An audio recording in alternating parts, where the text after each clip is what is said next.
नमस्कार दोस्तों, आपका एक बार फिर से स्वागत है आपके अपने चैनल व्रत की महिमा में।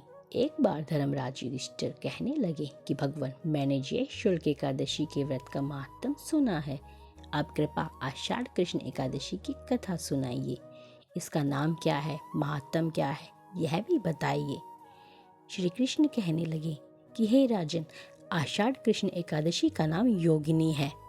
इसके व्रत से समस्त पाप नष्ट हो जाते हैं। यह इस लोक में भोग और परलोक में मुक्ति देने वाली है। यह तीनों लोक में प्रसिद्ध है। मैं तुमसे पुराणों में वर्णित कथा सुनाता हूँ, ध्यान पूर्वक सुनो। स्वर्गधाम की अलकापुरी नाम नगरी में कुबेर नाम का एक राजा रहता था। वह शिव भक्त था और प्रतिदिन शिव की पूजा किया करता था। हेम नाम का एक माली पूजन के लिए उसके यहाँ फूल लाया करता था।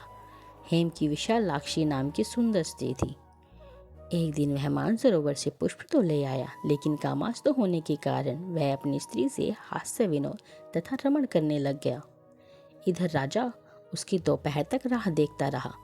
अंत में राजा कुबेर ने सेवकों को आज्ञा दी कि तुम लोग जाकर माली के न आने का कारण पता करो, क्योंकि वह अभी तक पुष्प लेकर नहीं आया है। सेवकों ने कहा कि महाराज, वह पापी अति कामी है, अपनी स्त्री के साथ हास्य विनोद और रमण कर रहा होगा। यह सुनकर कुबेर ने क्रोधित होकर उसे बुलाया। हेम माली राजा के भय से कांपता हुआ उपस्थित हुआ। राजा कुबेर ने क्रोध में आकर कहा, अरे पापी, नीच, कामी, तूने मेरे परम पूज्य ईश्वरों के ईश्वर श्री कृष्ण महाराज का अनादर किया है। इसलिए मैं तुझे श्राप देता हूँ कि तू स्त्री का वियोग सहेगा और मृत्युलोक में जाकर कोढ़ी होगा। कुबेर के श्राप से हेम माली का स्वर्ग से पतन हो गया और वह उसी क्षण पृथ्वी पर जा गिरा। भूतल पर आते ही उसके शरीर में श्वेत कोढ़ हो गया। उसकी स्त्री भी उसी समय अंतर्ध्यान हो गई। मृत्युलोक में आकर माली ने महान दुख भोगे। भयानक जंगल में जाकर बिना अन्न और जल के भटकता रहा।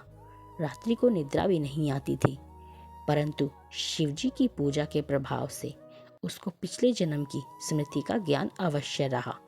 घूमते घूमते एक दिन वह मार्कंडेय ऋषि के आश्रम में पहुंच गया, जो ब्रह्मा से भी अधिक वृद्ध थे और जिनके आश्रम ब्रह्मा की सभा के समान लगता था। हेममाली वहां जाकर उनके पैरों में पड़ गया। उसे देखकर मार्कंडेय ऋषि बोले, तुमने ऐसा कौन सा पाप किया है जिसके प्रभाव से यह हालत हो गई। हेममाली ने सारा वृत्तांत कह सुनाया।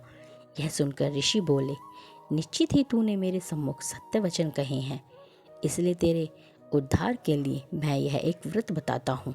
यदि तू आषाढ़ मास के कृष्ण पक्ष की योगिनी नामक एकादशी का विधि पूर्वक व्रत करेगा तो तेरे सब पाप नष्ट हो जाएंगे।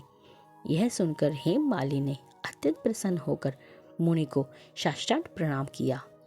मुनि ने उसे स्नेह के साथ उठाया।